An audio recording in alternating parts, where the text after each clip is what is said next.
there once.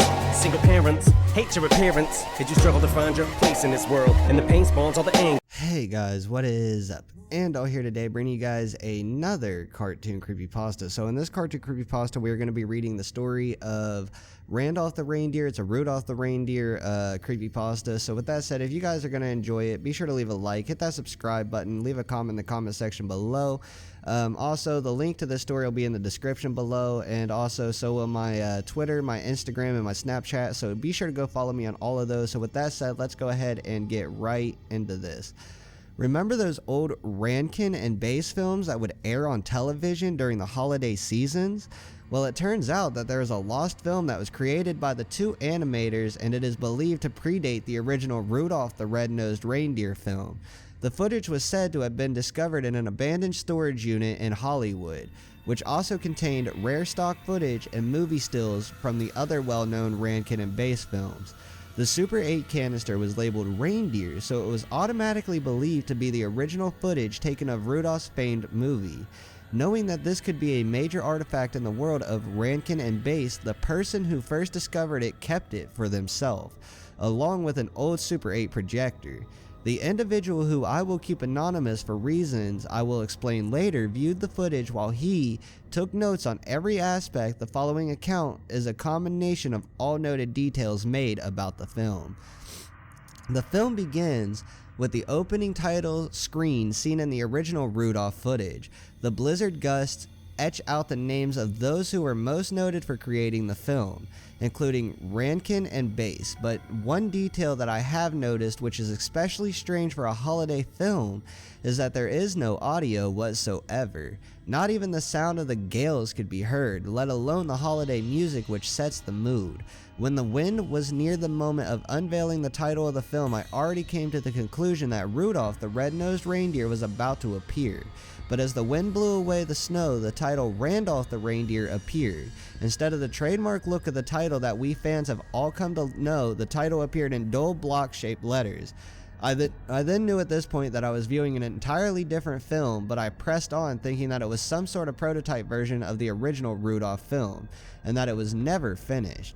The snowy winds blow away to reveal an older reindeer who I assumed to be Randolph, but the most unnerving detail about him is that his fur was completely black instead of the brownish hue given to him in the original film. We see him casually walking through the wintry forest, showing no emotion on his face. He continues to walk until he runs into two other reindeer, one of them looking similar to Fireball. One strange detail besides the reindeer being completely black is that there is no audio of the characters talking to one another. Only the sound of grainy footage can be heard, increasing the terrifying nature of the film. The two reindeer seem to be mocking Randolph, one of few similar traits to the original film.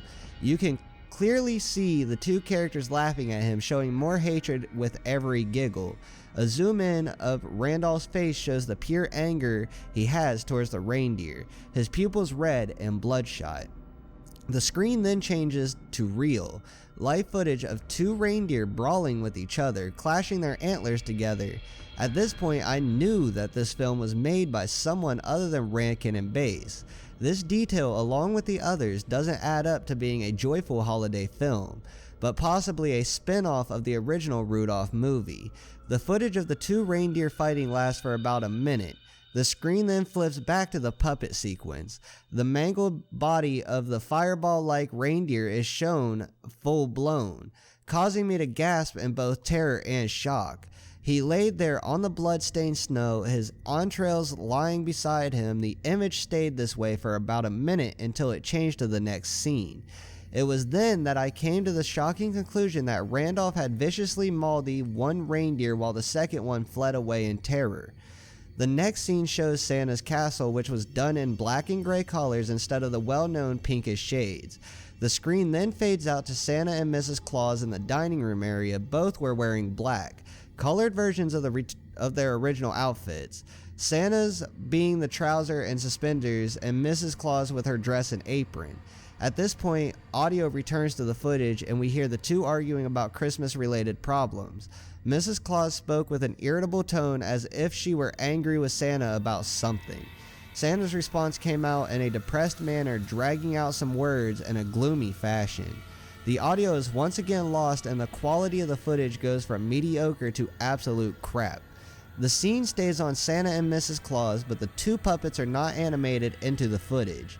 It looked like as if the animators were just holding the puppets, moving them around in a childish manner. In some frames, the fingers or hands of the animators can be seen for a split second. The screen goes to Randolph strolling through the forest, but in the opposite direction as opposed to the beginning of the film. Blood could be seen trickling off of his antlers as he leaves a bloody hoof tracks in his gait. The scene seems to repeat itself as if the footage was used over and over again until the scene changed. But one thing I have noticed is that there is no sign of any of the forest critters from the original film. Rabbits, seals, raccoon, and even birds could not be seen.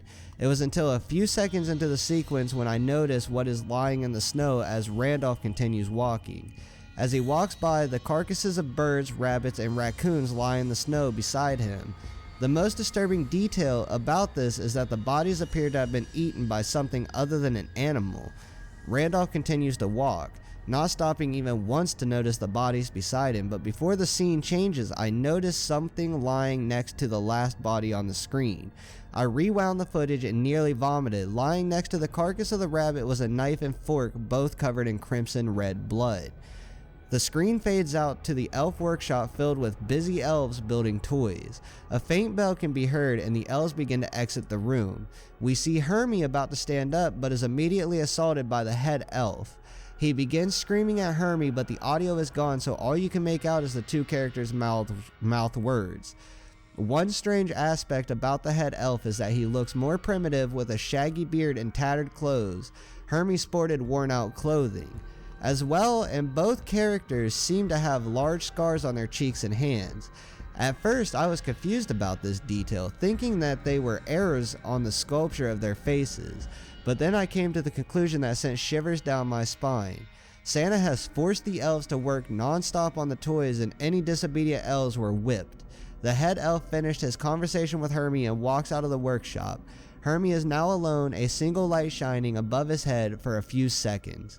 He simply stares at the toy train he had been working on before. He then reaches over and grabs a mallet and proceeds to strike the train repeatedly.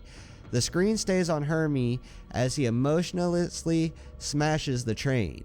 The camera then zooms in on the train, which has now been reduced to a pile of wood and splinters.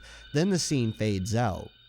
We now see Randolph sitting in his cave next to a cardboard box. He simply stares at the opposite wall for a good 5 minutes, blinking. There is no sign of his parents. I only could expect something bad to happen. Seeing the nature of this film, I then froze in the front of the screen when Randolph picks up a revolver from out of the box. He slowly puts the gun under his chin and pulls back the hammer. The scene changes before he could pull the trigger. A title card appears on the screen stating 4 months later, and we see a large group of elves and reindeer. All elves are wearing black elf uniforms, and we see a coffin in front of the crowd containing Randolph. The most eerie aspect about him is that he shows no sign of decomposition. It's as if he died the day before, then lines up, and they begin to say their farewells to Randolph. After a few elves pass by, a female reindeer comes up to the coffin and places a blood-soaked antler next to his casket. I assume that she was Fireball's mother, who still grieves over the death of her son. Santa and Mrs. Claus come next, then the head elf, leaving Hermie for last. He steps up to the coffin and begins to say farewell. Near the end of his statement, audio returns to the film. He then bends over the casket and whispers, "There's a storm coming," into Randolph's ear before walking away. The last few seconds of the scene show a zoom in of Randolph's face, which still has a massive hole in his head from where the bullet exited. Then the film ends. Authorities later found the person in his home who apparently had gone mentally ill upon viewing the movie. In addition, the phrase "there's a storm coming" was found written in blood on several walls in the house, and the body of a raccoon was discovered in the individual's bedroom. The actual film itself mysteriously disappeared after its first viewing. To this day, the authorities and psychologists are still unsure what caused the person's symptoms, or more important, watching it in its entirety. I have this single warning for all of those who are reading this. If you happen to find a copy of this film or the actual reel itself, do not on any circumstances watch it, and hopes to save anyone else from viewing it. As for now, we can only hope that the film is never discovered again. If it is found, however, I can only hope that the individual has read this warning beforehand and will destroy the film out of fear and safety. But if you choose not to heed my warning, then, well, just don't. Rumors started to spread that the lost Rankin and Bass film causes viewers to go insane upon watching it, but it is already too late for you. Alright guys, so I hope you guys have enjoyed. If you guys have, be sure to leave a like, hit that subscribe button, also leave a comment in the comment section below. Follow me on Twitter, Instagram, Snapchat, all that shit. I will see you guys in the next video. Peace out.